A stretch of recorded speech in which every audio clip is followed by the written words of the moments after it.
Martina O'Brien in action for Cork. Wrestling back the TG4 Munster senior title from holders Kerry tomorrow, Saturday, is just what this young Cork team needs to kick-start a new era, insists goalkeeper Martina O'Brien. The Cork ladies team has undergone a radical makeover in less than 18 months. From the team that started in the 2016 All-Ireland final win against Dublin to complete the 6 in a row, only 6 started last month's TG4 Munster semi-final win against Tipperary. O'Brien, defender Shauna Kelly, and Sierra O'Sullivan, Dwar and O'Sullivan, Orla Farmer and Orla Finn in attack started both games, while Imir Scally, who lined out against Tip, was a used sub in the 2016 final. Gone are the likes of Rena Buckley, Breege Corkery, Deirdre O'Reilly, Brid Stack and Vera Foley. Now, it's a new, young Cork team that is trying to write its own history, and winning the Munster title at CIT's grounds in Cork 2 p.m. would be a big boost to their development. It's always important to win Munster. It's one of the big competitions of the year, second to winning the All-Ireland for us, O'Brien says. This year, especially for us, when we have a new panel and a new dynamic going on, it would be great to win something to get started. For the girls to taste success too, it's always good to drive you on for the rest of the championship.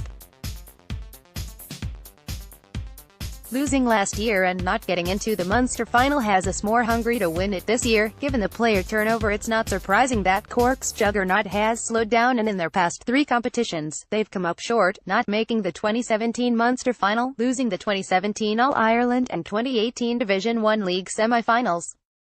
The 2-12 to 1-10 semi-final win over Tipperary was a relief for a Fee Fitzgerald's team. Given last year's poor Munster campaign, they lost to both Waterford and Kerry. Going into the Tip game, we would have been a small bit cautious given what happened last year in Munster, O'Brien says. We understand that we weren't 100% there mentally or physically last year, whereas we are very prepared this time around. We were so relieved to get over that first hurdle.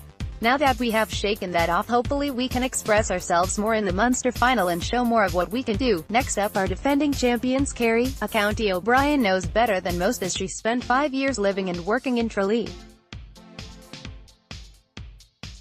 I know Kerry were relegated in the league and they'll be disappointed with that because they are a Division 1 team, a really good senior team, O'Brien says. You can never, ever underestimate Kerry. They dominated from start to finish in their semi-final against Waterford, scoring 2-16.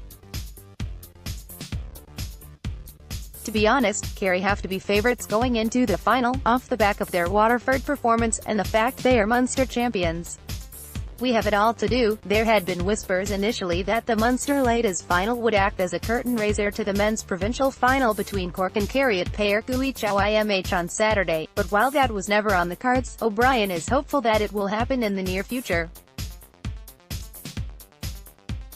We knew ourselves that it wasn't going to be an option because the minor and senior men's games take place together, the Cork #1 says. Definitely though, that is the way forward. It has to be. Look at the crowd there for Kerry and Waterford Munster semi-final that was played before the men's semi-final. I couldn't believe the numbers that were there. It was fantastic. The game has made huge strides. It's good to watch.